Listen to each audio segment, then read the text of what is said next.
ഒരു ചുംബനം കൊണ്ടിട്ട് പോലും നമ്മുടെ കുട്ടികളെ ഡ്രഗ് അഡിക്റ്റ് ആക്കി മാറ്റാൻ പറ്റുമെന്ന് പറഞ്ഞു കഴിഞ്ഞാൽ എത്ര പേർക്ക് അത് ഡൈജസ്റ്റ് ആവും? ചുംബനം വഴിയിട്ട് ഡ്രഗ് ശരീരത്തിൽ കടക്കുന്നത് സ്വാഭാവികമായിട്ടുള്ള ഒരു സംഭവമാണ്. ഒരു ഇൻസിഡന്റ് വായിക്കാം. Shawn Barber, Canadian athlete who ingested cocaine by kissing avoids doping ban. 2016 ഒളിമ്പിക്സിന്റെ സമയത്ത് ഒരു അത്ലറ്റിനെ കൊക്കൈൻ യൂറിനിൽ കണ്ടെത്തിയതിനെ തുടർന്നിട്ട് ബാൻ ചെയ്യുകയുണ്ടായി. തലേ ദിവസം അയാൾ ഒരു ലേഡിയെ ചുംബിക്കുകയുണ്ടായിരുന്നു. ആ ലേഡി കൊക്കൈൻ കഴിച്ചിട്ടുണ്ടായിരുന്നത് കൊണ്ടിട്ട് ആ കൊക്കൈൻ അയാളുടെ ശരീരത്തിൽ എത്തിയതായിരുന്നു. അത് ടെസ്റ്റിൽ കണ്ടെത്തുകയും ചെയ്തു. എന്തായാലും അദ്ദേഹത്തിന്റെ അറിവോടുകൂടിയല്ല കൊക്കൈൻ ഉള്ളിൽ ചെന്നത് എന്ന് മനസ്സിലാക്കിയിട്ട് ബാൻ പിന്നീട് നീക്കുകയുണ്ടായി. ഇതിന് സമാനമായിട്ടുള്ള സംഭവങ്ങൾ ടെന്നീസിലും വേറെ അത്ലറ്റ്സിനും ഒക്കെ നടന്നിട്ടുണ്ട്. അപ്പൊ ചുംബനം വഴിയിട്ട് ഡ്രഗ് ഉള്ളിൽ പോകാനും അത് തുടർച്ചയായിട്ട് ഉണ്ടായി കഴിഞ്ഞാൽ അഡിക്ഷൻ ഉണ്ടാകാനും ഒക്കെ ഉള്ള ചാൻസ് നല്ല കൂടുതലാണ്. കൺഫ്യൂസ്ഡ് ആകേണ്ട കാര്യമില്ല. നമ്മൾ കവളത്ത് കൊടുക്കുന്ന ചുംബനത്തിനെ കുറിച്ചിട്ടല്ലേ പറയുന്നത്. പ്രണയിക്കുന്ന രണ്ടുപേർക്കിടയ്ക്ക് അല്ലെ കപ്പിൾസിന്റെ ഇടയ്ക്കൊക്കെ കൊടുക്കുന്ന ചുംബനമില്ലേ, ചുണ്ടുകൾ ചേർത്ത് വെച്ചിട്ട് ലിപ് ലോക്ക്, സ്മൂച്ചിങ് അല്ലെന്നുണ്ടെങ്കിൽ ഫ്രഞ്ച് കിസ് അങ്ങനെയൊക്കെ പറയാറുണ്ട്. അങ്ങനെയുള്ള കിസ് കൊടുക്കുമ്പോൾ സലൈവ പരസ്പരം മിക്സ് ആകാറുണ്ട്. ഡ്രഗ് കഴിച്ചിട്ടുള്ള ഒരാളാണ് മറ്റേ ആളിനെ കിസ് ചെയ്യുന്നത് എന്നുണ്ടെങ്കിൽ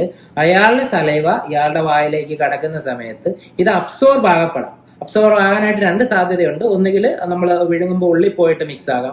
അതല്ല എന്നുണ്ടെങ്കിൽ ഡീപ്പായിട്ടുള്ള കിസിങ്ങിന്റെ സമയത്ത് വളരെ ചെറിയ മുറിവുകൾ നമുക്ക് കാണാൻ പറ്റാത്തത് ചുണ്ടിലൊക്കെ ഉണ്ടാകാറുണ്ട്. അപ്പൊ അങ്ങനെ ഡയറക്റ്റ് ആയിട്ട് അബ്സോർബ് ആകാനും സാധ്യതയുണ്ട്. ഈ രീതിയിൽ മയക്കുമരുന്ന് ഉള്ളിൽ ചെല്ലുന്നത് മറ്റ് സാഹചര്യത്തിൽ ഉള്ളിൽ ചെല്ലുന്നതിനെക്കാട്ടി ഡേഞ്ചർ ആണെന്നുള്ളത് ഞാൻ പറയും. കാരണം നമ്മുടെ ശരീരം ഇതിനെ അക്സെപ്റ്റ് ചെയ്യാൻ തയ്യാറായിട്ടിരിക്കുകയാണ് എന്ന് വെച്ച് കഴിഞ്ഞാൽ അയാൾ അറിയാതെ പെട്ടെന്ന് ഡ്രഗ് കൊടുക്കുകയാണെന്നുണ്ടെങ്കിൽ നമ്മുടെ ശരീരം അതിനെ അക്സെപ്റ്റ് ചെയ്യാൻ തയ്യാറായിരിക്കത്തില്ല. നമുക്ക് നെഗറ്റീവായിട്ടുള്ള റിയാക്ഷൻസ് ഒക്കെ ഉണ്ടാകാം.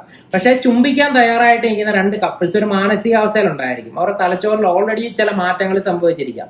ഏറ്റവും ഇന്റൻസ് ആയിട്ടുള്ള മൊമെന്റിൽ ഓട്ടോമാറ്റിക് ആയിട്ട് സംഭവിക്കുന്നതാണ് ഈ ലിപ് ലോക്ക് എന്നൊക്കെ പറയുന്നത്. ബാക്കിയുള്ള സെക്ഷൽ ആക്ടിവിറ്റീസിനെക്കാട്ടിൽ കൂടുതൽ ഇന്റൻസ് ആയിട്ടുള്ള ഒരു ഫീലിംഗ്സ് അതിനകത്തുണ്ട്. ആ സമയത്ത് തലച്ചോറിൽ ഡോപ്പമിൻ, സെറോട്ടോണിൻ, ഓക്സിറ്റോസിൻ ഇതേപോലുള്ള ഹോർമോണുകളുടെ എല്ലാം ഒരു റഷ് ഉണ്ടാകുന്നുണ്ട്. ഇതിന് സമാനമായിട്ടുള്ള അവസ്ഥയാണ് കൊക്കൈൻ, ഹെറോയിൻ ഇതേപോലുള്ള ഡ്രഗ്സ് മിമിക് ചെയ്യുന്നതെന്ന് പറയുന്നത്. ഈ ഡ്രഗ്സ് ഉള്ളിൽ ചെന്ന് കഴിഞ്ഞാൽ ഈ പറയുന്ന ഹോർമോൺസ് തന്നെ തലച്ചോറിന്റെ അതേ ഭാഗത്തിൽ തന്നെ ഉത്പാദിപ്പിക്കപ്പെടുകയും സെയിം അവസ്ഥ ഉണ്ടാക്കുകയും ചെയ്യും. ആ ഒരു അവസ്ഥയിൽ എത്തി നിൽക്കുന്ന ഒരു തലച്ചോറിലേക്ക് നമ്മൾ കൂടുതൽ ഡ്രഗ് ആഡ് ചെയ്യുമ്പോൾ എന്താണോ ഉണ്ടാകാൻ പോകുന്ന ഫീലിംഗ് അതിന്റെ ഇരട്ടിയായിട്ടുണ്ടാകും. ഈ ഒരു സന്തോഷത്തിനെ അവരെപ്പോഴും തേടിക്കൊണ്ടേയിരിക്കും. ഒരു ചുംബനം കഴിഞ്ഞു കുറച്ച് ഡ്രഗ് ഉള്ളിൽ ചെന്നു, വീണ്ടും അടുത്ത ചുംബനത്തിൽ കുറച്ചുകൂടെ ഡ്രഗ് ഉള്ളിൽ ചെന്നു, അങ്ങനെ വളരെ ഗ്രാജുവൽ ആയിട്ട് അഡിക്റ്റഡ് ആയിട്ട് മാറുകയും ചെയ്യും. ആദ്യ ചുംബനത്തിന്റെ മെമ്മറി എന്ന് പറയുന്നത് ഒരുപാട് കാലം മനസ്സിൽ ഇങ്ങനെ നിറഞ്ഞു നിൽക്കുന്നതാണ്. ആ ഒരു ഫീലിങ്സ് പോകത്തതുമില്ല. ബാക്കിയുള്ള കിസുകളെക്കാട്ടി കൂടുതൽ ഇന്റൻസ് ആയിട്ട് ഇത് നിൽക്കും. അപ്പൊ ആ ഒരു ഫീലിങ്സ് മനസ്സിൽ എത്രത്തോളം അഡിക്റ്റ് ആയിട്ട് നമ്മുടെ ഓർമ്മയിൽ നിൽക്കുന്നോ അതേപോലെ തന്നെ ആ ഡ്രഗിന്റെ ഫീൽ നിൽക്കുകയും ഡ്രഗ് അഡിക്ഷൻ ഉള്ള സാധ്യത കൂട്ടുകയാണ് ചെയ്യുന്നത്. പല പേരൻസും ചിന്തിക്കുന്നത് നമ്മളെ ബാധിക്കുന്ന വിഷയമല്ല, എന്റെ കുട്ടി സ്കൂളിൽ പഠിക്കുകയാണ്, കോളേജിൽ പഠിക്കുകയാണ്, ആരെ ചുംബിക്കാനാണ്, അല്ലെ അവർ ചുംബിക്കേണ്ട കാര്യമില്ലല്ലോ, ഇങ്ങനെയൊക്കെ ആലോചിക്കും. നമ്മൾ ചിന്തിക്കുന്നത് ഒരു 10, 20, 30 വർഷം പുറകെ നിന്നുകൊണ്ടാണ്. അതുകൊണ്ടാണ് അങ്ങനെ തോന്നുന്നത്. സ്വാഭാവികമായിട്ട് സ്കൂളിലും കോളേജിലും ഒക്കെ പ്രണയവും ചുംബനവും ഒക്കെ ചറപറ നടക്കുന്നുണ്ട്. നിങ്ങളുടെ മനസ്സ് അത്രയും സഞ്ചരിച്ചിട്ടില്ല. അപ്പൊ ആ ഒരു സ്വാഭാവിക പ്രക്രിയയിൽ ഇതുപോലുള്ള അപകടങ്ങൾ കടന്നുകൂടുമ്പോഴാണ് ഏറ്റവും പ്രശ്നം വരുന്നതെന്ന് പറയുന്നത്. പേരൻസിന് ഒരു പരിധി വരയ്ക്ക് ഇത് കൺട്രോൾ ചെയ്യാൻ പറ്റത്തുള്ളൂ. അവന്റെ അടുത്ത് മിണ്ടരുത്, അവരുടെ അടുത്ത് മിണ്ടരുത്, അങ്ങനെയൊക്കെ എത്രത്തോളം അവരെ ബ്ലോക്ക് ചെയ്ത് വെക്കുന്നു ആ സ്ട്രെസ് ബിൽഡ് ആകുകയും ഏതെങ്കിലും ഒരു സാഹചര്യത്തിൽ ഒരു ചെറിയ ഗ്യാപ്പ് കിട്ടുമ്പോൾ അതിനകത്തോട്ട് പോവുകയും ചെയ്യും. കുട്ടികൾ ആരെങ്കിലും ഈ വീഡിയോ കാണുന്നുണ്ടെങ്കിൽ, ടീനേജേഴ്സ് കാണുന്നുണ്ടെങ്കിൽ ഒരു കാര്യം മനസ്സിലാക്കുക. പ്രണയിക്കുന്നതിനെ പൂർണ്ണമായിട്ടും ഒന്നും എതിർക്കാനായിട്ട് ഞാൻ ആളല്ല. പ്രണയം സ്വാഭാവികമായിട്ട് ശരീരത്തിൽ ഉണ്ടാകുന്ന അല്ലെങ്കിൽ മനസ്സിലുണ്ടാകുന്ന ഒരു കാര്യമാണ്. പക്ഷേ നിങ്ങളുടെ ലവറിനെ നിങ്ങൾ തിരിച്ചറിയുക. നിങ്ങളുടെ ലവർ ഡ്രഗ് യൂസ് ചെയ്യാൻ സാധ്യതയുള്ള ഒരാളാണോ എന്ന് മനസ്സിലാക്കേണ്ട നിങ്ങളുടെ മാത്രം ഉത്തരവാദിത്വമാണ്. നിങ്ങളിൽ നിന്ന് എന്തെങ്കിലും ഹൈഡ് ചെയ്യുന്ന ഒരാളാണെന്നുണ്ടെങ്കിൽ നിങ്ങൾ ആ ബന്ധത്തിൽ നിന്ന് അകന്ന് തന്നെ നിൽക്കണം.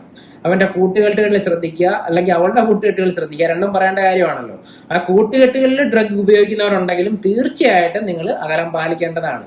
കൂട്ടുകെട്ടുകളിൽ ഡ്രഗ് ഉണ്ടെങ്കിൽ ഒരു സമയത്ത് എന്തായാലും ഇവനും ഡ്രഗ് അഡിക്റ്റ് ആകാനായിട്ടാണ് ഏറ്റവും ചാൻസ് കൂടുതൽ. അറിഞ്ഞോ അറിയാതെയോ അത് വന്നു ചേരാം. അപ്പോൾ അങ്ങനെ നിങ്ങൾ ഇന്റിമേറ്റ് ആയിട്ട് നിൽക്കുന്ന ഒരു മൊമെന്റിൽ നൽകുന്ന കിസിൽ ഒരു പക്ഷേ ഡ്രഗ് ഉണ്ടെന്നുണ്ടെങ്കിൽ നിങ്ങളുടെ ലൈഫ് അവിടെ ഇല്ലാതായി തീരുവാണ്. നമ്മുടെ ചുറ്റും എല്ലായിടത്തും ഡ്രഗ് ഉണ്ട്.